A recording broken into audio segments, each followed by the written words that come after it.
Hello നമസ്കാരം, എല്ലാവർക്കും എൻ്റെ പുതിയൊരു വീഡിയോയിലേക്ക് സ്വാഗതം. ഇന്ന് ഞാൻ വന്നിരിക്കുന്നത് ഞങ്ങളുടെ ഇവിടെ വെള്ളച്ചൂടനെന്ന് പറയും, അതിൻ്റെ ഒരു പീര വെക്കൽ റെസിപ്പി ആയിട്ടാണ് വന്നിരിക്കുന്നത്. അപ്പോൾ നത്തോലി എന്നൊക്കെ പറയാറുണ്ട് കേട്ടോ. നിങ്ങൾക്ക് എന്താണ് ഈ മീനിൻ്റെ പേര് അറിയാവുന്നതൊന്ന് കമൻറ്റ് ചെയ്യണം. അപ്പോൾ നമുക്ക് ആദ്യം തന്നെ ഇതിന് വേണ്ട സാധനങ്ങൾ എടുക്കാം. ഞാൻ എരിവിന് ആവശ്യത്തിന് പച്ചമുളക് എടുത്തിട്ടുണ്ട്, ഒരു 5-10 ചെറിയ ഉള്ളി എടുത്തിട്ടുണ്ട്, ചെറിയൊരു കഷ്ണം ഇഞ്ചി എടുത്തിട്ടുണ്ട്. അപ്പോൾ അത്രയും ഇഞ്ചി ഞാൻ ജസ്റ്റ് ഒന്ന് ഇട്ടെന്നേ ഉള്ളൂ, അത്രയും ഇഞ്ചി വേണ്ട കേട്ടോ, അതിൻ്റെ ഒരു ചെറിയൊരു കഷ്ണം മാത്രം മതി. അപ്പോൾ അത് മീൻ ക്ലീൻ ചെയ്ത് എടുത്തിട്ടുണ്ട്. അതിനുശേഷം ഞാൻ ഏത് പാത്രത്തിലാണോ നമ്മൾ പീര വെക്കാൻ പോകുന്നത് ആ പാത്രത്തിനകത്തേക്ക് നമ്മൾ എടുത്തു വെച്ചിരിക്കുന്ന ഉള്ളിയും ഇഞ്ചിയും പച്ചമുളകും അരിഞ്ഞിട്ട് കൊടുക്കുക. അതിനുശേഷം ആ പീരയ്ക്ക് ആവശ്യത്തിന് ഉപ്പിട്ട് കൊടുക്കുക. ഞാൻ കല്ലുപ്പാണ് ഇട്ടിരിക്കുന്നത്. സോറി കേട്ടോ, ദുവ അതിനിടയ്ക്ക് ചെറിയൊരു വഴക്കുമായിട്ട് വന്നതാണ്. അപ്പോൾ അതിനുശേഷം ഞാൻ ആവശ്യത്തിന് നമ്മുടെ മാസ്റ്റർ പീസായിട്ടുള്ള കറിവേപ്പില ഇട്ട് കൊടുത്തിട്ടുണ്ട്. മഞ്ഞൾപ്പൊടി ഇട്ടതിന് ശേഷം ഞാൻ ഇതിനകത്തേക്ക് ആവശ്യത്തിന് തേങ്ങയാണ് ഇട്ട് കൊടുക്കുന്നത്.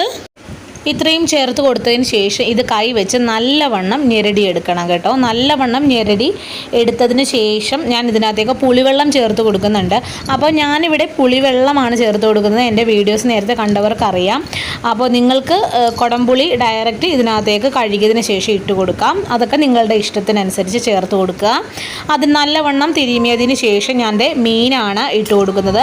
മീൻ ഇതിൻ്റെ കൂടെ തന്നെയാണ് പുളിവെള്ളം ഒഴിച്ചു കൊടുക്കുന്നത്. പുളിവെള്ളവും കൂടി ഒഴിച്ചിട്ട് ജസ്റ്റ് ഒന്ന് കൈ കഴുകി ഒരു അര ഗ്ലാസ് വെള്ളം മാത്രം ഞാൻ ഇതിനകത്തേക്ക് ചേർത്ത് കൊടുക്കുന്നത്. ഓവറായിട്ട് വെള്ളം ചേർക്കരുത്, കാരണം നമുക്ക് ഈ മീനിന് അധിക വേവ് കുറവാണ്. അപ്പോൾ ആവശ്യത്തിനുള്ള വെള്ളം മാത്രം ഇതിനകത്തേക്ക് ഒഴിച്ചു കൊടുക്കാവുള്ളൂ. അപ്പോൾ ഇത്രയേ ഉള്ളൂ സംഭവം കേട്ടോ. വളരെ പെട്ടെന്ന് തന്നെ സിമ്പിളായിട്ട് തയ്യാറാക്കാൻ പറ്റുന്ന ഒരു റെസിപ്പിയാണിത്. നല്ല ടേസ്റ്റുമാണ്. നമ്മൾ പൊതുവെ കല്ലിലൊക്കെ അരച്ചല്ലേ നമ്മളിത് കണ്ടിരിക്കുന്നത്, ഇതിൻ്റെ അരപ്പ്.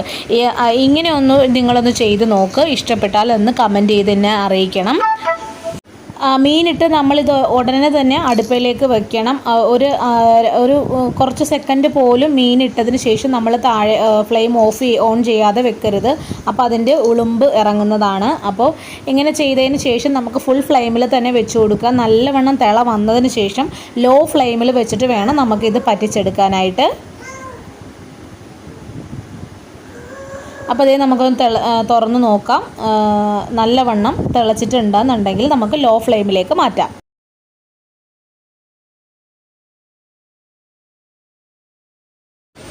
ഇത് ജസ്റ്റ് നമുക്കിതൊന്ന് കുടഞ്ഞു കൊടുത്താൽ മാത്രം മതി. തവി ഉപയോഗിക്കുന്നതിനേക്കാളും നല്ലത് കണ്ടോ, ഇതുപോലെ ഒന്ന് ചുറ്റിച്ച് നമ്മൾ ഇളക്കി കൊടുക്കാതെ നമുക്കിതൊന്ന് കുടഞ്ഞ് എടുത്ത് ചെയ്യുന്നതായിരിക്കും നല്ലത്.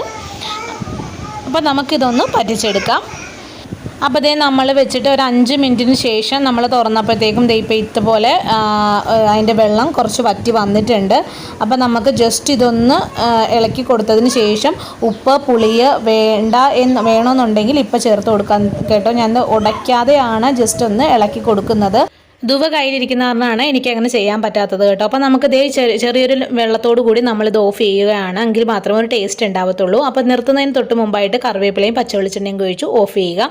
ഇഷ്ടപ്പെട്ടിട്ടുണ്ടെങ്കിൽ സബ്സ്ക്രൈബ് ചെയ്ത് സപ്പോർട്ട് ചെയ്തേക്കണം. വീണ്ടും ഒരു വീഡിയോ ആയിട്ട് വരുന്നത് വരെ ടേക്ക് കെയർ, ബൈ.